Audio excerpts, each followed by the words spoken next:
Yeah, put some tomato seedlings in there. So thought I'd give it a go, sort of thing. Very shiny leaves on that one. Okay. Yeah, being stuck in the house all day, I thought I'd better go for a constitutional. And so we got the pavers delivered. So wide pavers and a border apparently. So yeah, anyway.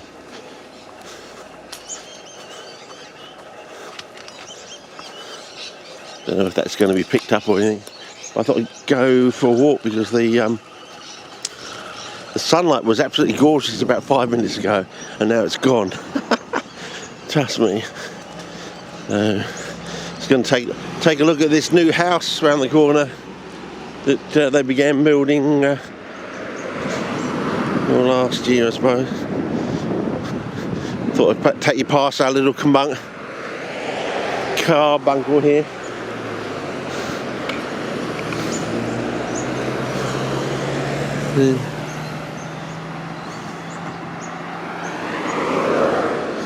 Okay.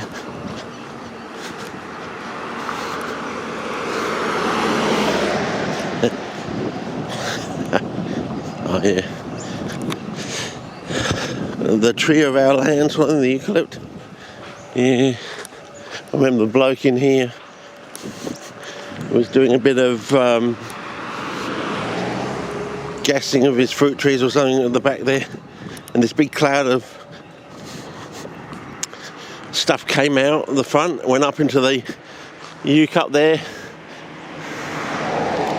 and a koala fell out of the tree onto the ground, and we rang the authorities, and he said, well, check the pouch because it might have I don't know if he caught a joey for a koala in there, but oh wow, it's been sold. So things are changing. Well, people are getting on in years, I think.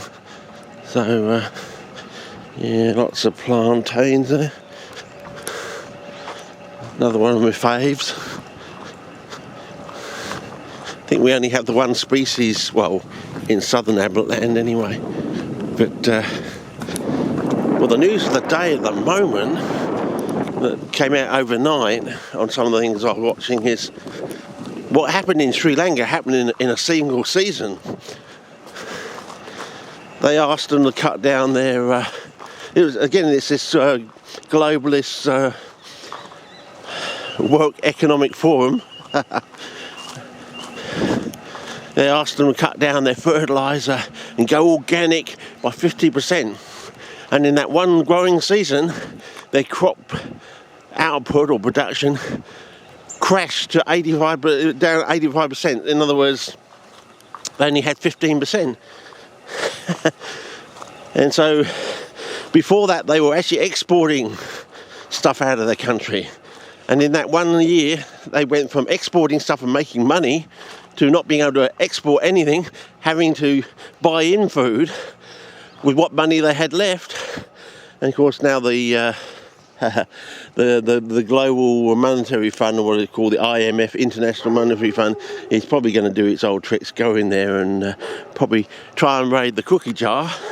But I don't think there's going to be much there, but this is this new house that's been built there, so I'm probably going to raid the cookie jar, as they do, and yeah. So apparently that's what they were going to try and do with, is it Mark Rutte or something? Yeah. So we got Klaus Schwab and this Mark Rutte bloke and a few others, and they were saying to the Holland and the Netherlands, we want you to cut to 30% of your artificial fertiliser inputs. We want you to go organic. And suddenly, they suddenly realised, hang on, if 50% cut, failed Sri Lanka in a single season, what's it going to do to us? We're going to lose 50% of our production? We're the second biggest producer in the whole world. It was a sudden wake-up call. And you can see why they cut, well, I wonder if they cut the border off to Germany because they don't want anyone to leave. Or they don't want anyone to come in, because apparently in the next 2 weeks, if nothing changes, the Germans are going to start running around with their head chops, running around like chickens with their head chopped off, you know. But you can just feel the cognitive dissonance coming. You know, you can just feel it coming. They're going to fool themselves and say, I've never really liked hot water. I just love these cold and embracing showers, and all that Christmas bunting, never been into it. Yeah, you can see it coming. And what are light bulbs really anyway? I've always been impressed by candles. So there's probably going to be a lot of homes going up in flames because people are not used to having candles and realising that before they fall asleep, they definitely got to make sure that the candles are out, and you can't leave a candle going. And so yeah, we might go up this way just to be different. I did talk about it last time, but you can see the sort of slick on the soil now. That's what we get at this time of year.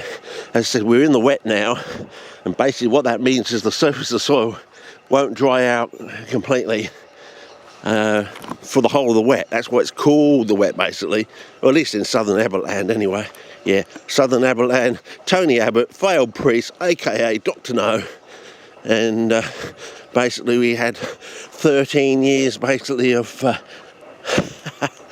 we wanting to do stuff on climate change with solar, because, you know, we've got so much sunlight here. Apparently you can take a certain square portion of the Northern Territory. This is just a portion of the Northern Territory, and we could run basically the whole of Europe out of that.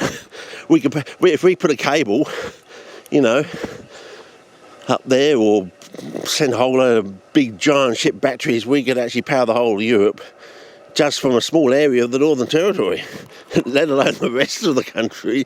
I mean, that's how fucked up it is. These people, and they're talking about, we want a certainty of investment. I'm thinking, well, hang on, surely the mathematics is telling you the certainty is definitely there. I mean, these people, you know, they're talking about risk taking and all this thing, and they want absolute certainty. I mean, they're talking one thing and doing another, basically. They talk about, we like the stress, we like taking risks and that, and they don't invest. I'm thinking, well, there's your risk, there's your stress, you know. Here we go, and a fine example. I go to spot culling of a wattle. Now, some actually have nice cherry essence, others have no smell to ourselves. I don't know if they have an odour to the native fauna, and or flora. They might be signalling other plants in the area. You know, I'm flowering, why didn't you get flowering, sort of thing. I don't know, but you can see they're not. This one's flowering in full bloom, but this one up here is only coming into bloom, I think. Or has it just finished? No, it's coming. I think this is almost like our one. No, not the same as our one, because ours has a photosynthetic stem. It's a black wattle that only lives for about a decade, basically. But this is different because it doesn't have a photosynthetic. But this is. Have you noticed this one? Micro little blossom, you see, compared to those ones. So you got different sizes, different cluster arrangements, some that smell, some that don't, but the ones that smell have absolutely lovely cherry essence. I mean, I said, most people overseas, I said, they come at the wrong time of year and they miss all the highlights, like the cherry essence in the bushland, you know, and the sounds, and yeah. When they come, it's all dry and gnarly, and there's all this crunching underfoot, noisy insects, blah blah blah. Yeah. So as I said, we always try to encourage people to come down during the wet, and of course the wet runs on a line from Perth to Brisbane, and as you get close to the line, things do change, and because they're coming out of the season when we're going in and vice versa, there are subtle differences. You just got to know the area, and looks like the kids have had some fun in their school holidays, which I think have ended this week. 2 weeks of school holidays, so they're back to school next week, I believe. Don't hold me to that one. They do vary from different states, of course. Again, depending on whether you're in the wet or the dry, and so on and so forth, and past precedents and things like that. So, and historical connections and things like that. So, I could take you up there and walk up there for a very hard walk up there to some Profolia sites up there. You know, yeah, Profolia, my own local neighbourhood. Who would have thunk it, eh?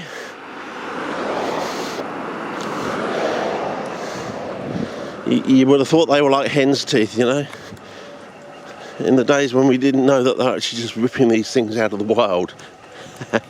Yeah, rolling out the stories of you shouldn't do this, blah blah blah, peat and sand, and we find out they were doing none of that. They were using natural wild soil and digging things out the ground, expecting you to do something completely different,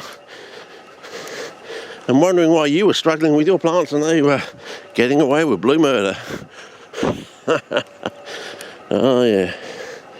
But thanks to the old CPM black and whites and a membership list back then, managed to stumble onto someone that happened to tell us the truth, the God's honest truth, and showed us a giant form of a native greenhood. So there's other stuff out there that the basic societies don't know about, you know. Probably because they're dug out of the wild, you know.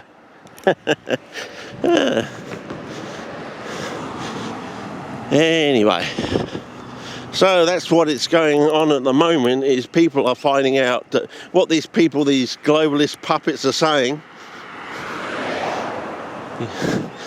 You know, they're telling you, oh, I've got my young globalists in half of the Canadian Parliament, and more than half, he says. And other parliaments around the world, basically. Jacinda Ardern is one of his globalist puppets. Dan Crenshaw is one of his globalists. You know, the eye patch man. I just love to rip that eye patch off because I suspect he's got a fucking eye under there. It's all... Well, everything else, the Democrats do is a bit of a con. I mean, wouldn't be surprised. We'd just love someone to rip that thing off. Yeah.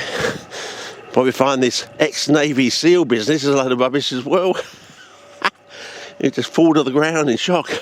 It'd be like revealing the curtain from the Wizard of Oz. You pull back the curtain of the Wizard of Oz. And, yeah.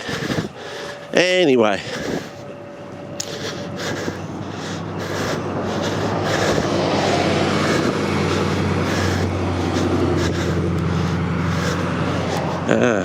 The old Glade no-through road. But as I said, it's a beautiful suburb. I mean, as I say, I reckon it's the best suburb in Adelaide.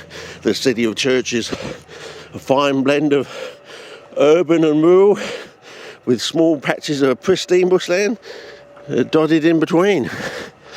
So, yeah, I know. I've just raised the house prices in this area by $50,000.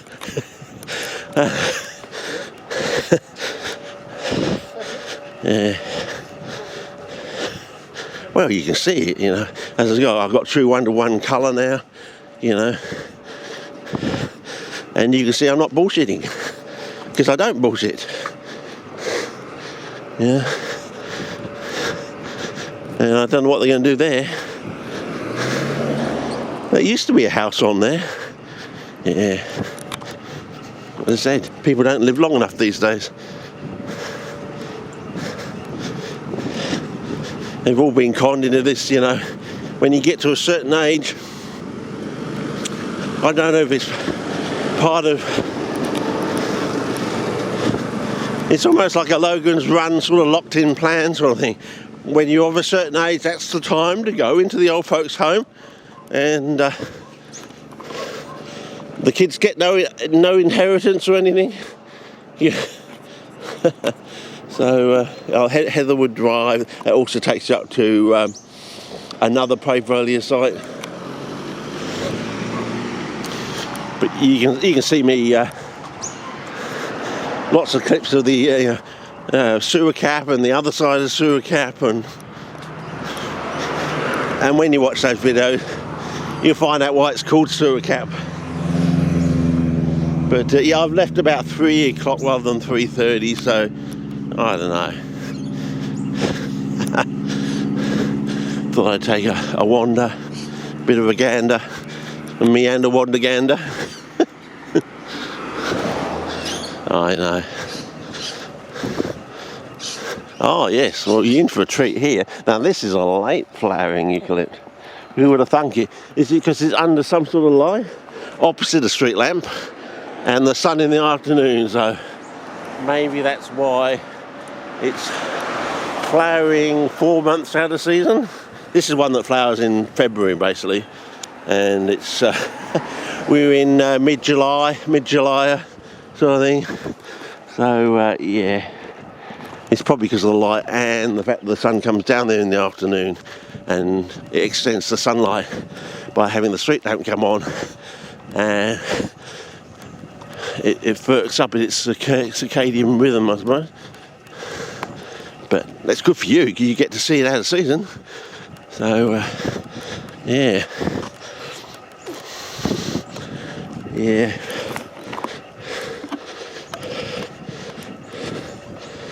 But I don't know. Apparently Putin's had an emergency meeting or something. So what does that mean? You know, they're planning to set off their first nuke. I mean, I don't think Putin's going to nuke London. I mean, the Science Museum is there. And if he's seen the Science Museum, he won't want to nuke London. So there you go, London. Put up lots of clips of your Science Museum online as a precaution, and show all those little cute press button machines in the London Science Museum. That might actually protect you from having a nuclear strike. Putin might see that and say, oh, that's just too cute. That's just fantastic. That reminds me of my childhood. But then again, if it reminds him of his childhood, he might think otherwise. So, yeah, I think we can go down here and come out where, I think so. We'll give it a go, fellas. Might end up with a dead-end cul-de-sac, but there's the pine forest over there.